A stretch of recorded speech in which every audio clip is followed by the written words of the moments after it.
ನಮಸ್ಕಾರ ವೀಕ್ಷಕರೇ, policy neo insurance ಚಾನಲ್ಗೆ ಮತ್ತೊಮ್ಮೆ ಸ್ವಾಗತ. ನಾನು ನಿಮ್ಮ ಇನ್ಶೂರೆನ್ಸ್ ಏಜೆಂಟ್. ಇದು ನಮ್ಮ ಮೋಟಾರ್ ಇನ್ಶೂರೆನ್ಸ್ ಸರಣಿಯ ಎರಡನೇ ವಿಡಿಯೋ. ಕಳೆದ ವಿಡಿಯೋದಲ್ಲಿ ವಾಹನಕ್ಕೆ ಇನ್ಶೂರೆನ್ಸ್ ಮಾಡಿಸುವುದು ಏಕೆ ಕಡ್ಡಾಯ ಅಂತ ನಾವು ತಿಳಿದುಕೊಂಡೆವು.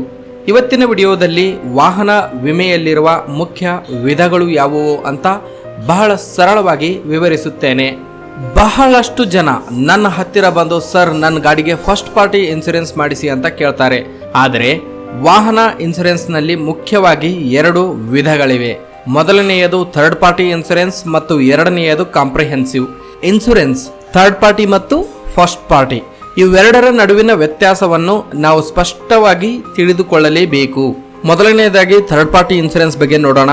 ಹೆಸರೇ ಹೇಳುವ ಹಾಗೆ ಇದು ಮೂರನೇ ವ್ಯಕ್ತಿಗೆ ಸಂಬಂಧಿಸಿದ್ದು. ಇಲ್ಲಿ ಮೊದಲನೇ ವ್ಯಕ್ತಿ ಅಂದರೆ ನೀವೇ, ವಾಹನದ ಮಾಲೀಕರು. ಎರಡನೇ ವ್ಯಕ್ತಿ ಅಂದರೆ ಇನ್ಶೂರೆನ್ಸ್ ಕಂಪನಿ. ಇನ್ನು ಮೂರನೇ ವ್ಯಕ್ತಿ ಅಂದರೆ ನಿಮ್ಮ ವಾಹನದಿಂದ ರಸ್ತೆಯಲ್ಲಿ ಯಾರಿಗಾದರೂ ತೊಂದರೆಯಾದರೆ ಆ ವ್ಯಕ್ತಿ. ಮೋಟಾರ್ ವಾಹನ ಕಾಯ್ದೆಯ ಪ್ರಕಾರ ಈ ಥರ್ಡ್ ಪಾರ್ಟಿ ಇನ್ಶೂರೆನ್ಸ್ ಮಾಡಿಸುವುದು ಕಡ್ಡಾಯ, ಕಂಪಲ್ಸರಿ. ಉದಾಹರಣೆಗೆ, ನೀವು ಗಾಡಿ ಓಡಿಸುವಾಗ ಆಕಸ್ಮಿಕವಾಗಿ ಬೇರೊಬ್ಬರ ಗಾಡಿಗೆ ಅಥವಾ ಯಾವುದಾದರೂ ಆಸ್ತಿಗೆ ಅಥವಾ ದಾರಿ ಹೋಕರಿಗೆ ಗುದ್ದಿದರೆ ಅವರಿಗೆ ಆಗುವ ನಷ್ಟವನ್ನು, ಆಸ್ಪತ್ರೆಯ ಖರ್ಚನ್ನು ಅಥವಾ ಪ್ರಾಣಹಾನಿಯ ಪರಿಹಾರವನ್ನು ಇನ್ಶೂರೆನ್ಸ್ ಕಂಪನಿಯೇ ಭರಿಸುತ್ತದೆ.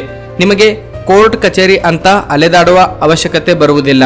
ಆದರೆ ಇದರಲ್ಲಿ ಒಂದು ದೊಡ್ಡ ಮೈನಸ್ ಪಾಯಿಂಟ್ ಇದೆ. ಅದೇನಪ್ಪಾ ಅಂದ್ರೆ, ಈ ಪಾಲಿಸಿಯಲ್ಲಿ ನಿಮ್ಮ ಸ್ವಂತ ವಾಹನಕ್ಕೆ ಏನೇ ಹಾನಿಯಾದರೂ ₹1 ಕೂಡ ಸಿಗೋದಿಲ್ಲ. ಸಂಪೂರ್ಣ ರಿಪೇರಿ ಖರ್ಚನ್ನು ನೀವೇ ಭರಿಸಬೇಕು. ಹಾಗಾದ್ರೆ ನಿಮ್ಮ ಸ್ವಂತ ಗಾಡಿಗೆ ರಕ್ಷಣೆ ಬೇಡವಾ? ಅದಕ್ಕೆ ಇರುವುದು ಎರಡನೇ ವಿಧ, ಅದೇ ಕಾಂಪ್ರಿಹೆನ್ಸಿವ್ ಇನ್ಶೂರೆನ್ಸ್. ಕಾಂಪ್ರಿಹೆನ್ಸಿವ್ ಅಂದರೆ ಸಂಪೂರ್ಣ ರಕ್ಷಣೆ. ಇದರಲ್ಲಿ ಕಡ್ಡಾಯವಾಗಿರುವ ಥರ್ಡ್ ಪಾರ್ಟಿ ಕವರ್ ಜೊತೆಗೆ ನಿಮ್ಮ ಸ್ವಂತ ವಾಹನಕ್ಕೆ ಆಗುವ ನಷ್ಟ ಅಂದರೆ ಓನ್ ಡ್ಯಾಮೇಜ್ ಕೂಡ ಕವರ್ ಆಗುತ್ತೆ.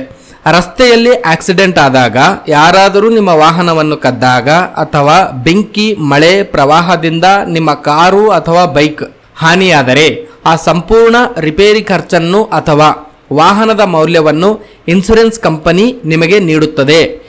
ಈಗ ನೀವೇ ಯೋಚನೆ ಮಾಡಿ, ಕೇವಲ ಪೊಲೀಸರಿಗಾಗಿ ಥರ್ಡ್ ಪಾರ್ಟಿ ಮಾಡಿಸುವುದು ಒಳ್ಳೆಯದಾ ಅಥವಾ ನಿಮ್ಮ ಸ್ವಂತ ಕಷ್ಟದ ಹಣದ ರಕ್ಷಣೆಗಾಗಿ ಕಾಂಪ್ರಿಹೆನ್ಸಿವ್ ಇನ್ಶೂರೆನ್ಸ್ ಮಾಡಿಸುವುದು ಒಳ್ಳೆಯದಾ?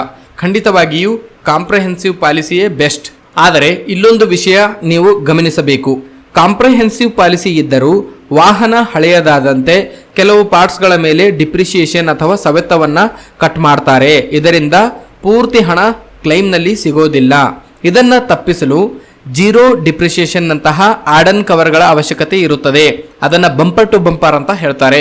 ಅದರ ಬಗ್ಗೆ ನಾನು ಮುಂಬರುವ ವಿಡಿಯೋಗಳಲ್ಲಿ ವಿವರವಾಗಿ ತಿಳಿಸ್ತೇನೆ.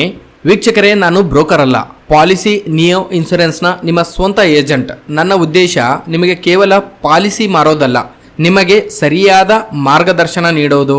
ಆಕ್ಸಿಡೆಂಟ್ ಆದಾಗ ನಿಮಗೆ ಯಾವುದೇ ಟೆನ್ಷನ್ ಇಲ್ಲದೆ ಪೂರ್ತಿ ಕ್ಲೈಮ್ ಸಿಗುವಂತೆ ಮಾಡೋದು ನನ್ನ ಜವಾಬ್ದಾರಿ. ನಿಮ್ಮ ಕಾರು ಅಥವಾ ಬೈಕ್ನ ಇನ್ಶೂರೆನ್ಸ್ ರಿನ್ಯೂವಲ್ ಡೇಟ್ ಹತ್ತಿರ ಬಂದಿದ್ರೆ ಯಾವ ಪಾಲಿಸಿ ಮಾಡಿಸಬೇಕು ಎಂಬ ಗೊಂದಲವಿದ್ದರೆ ಕೂಡಲೇ ನಮ್ಮ ಪಾಲಿಸಿ ನಿಯೋ ಇನ್ಶೂರೆನ್ಸ್ ನಂಬರ್ಗೆ ಕರೆ ಮಾಡಿ. ಈ ವಿಡಿಯೋ ನಿಮಗೆ ಇಷ್ಟ ಆಗಿದ್ದರೆ ಲೈಕ್ ಮಾಡಿ, ಶೇರ್ ಮಾಡಿ ಮತ್ತು ನಮ್ಮ ಚಾನಲ್ಗೆ ಸಬ್ಸ್ಕ್ರೈಬ್ ಮಾಡಿ.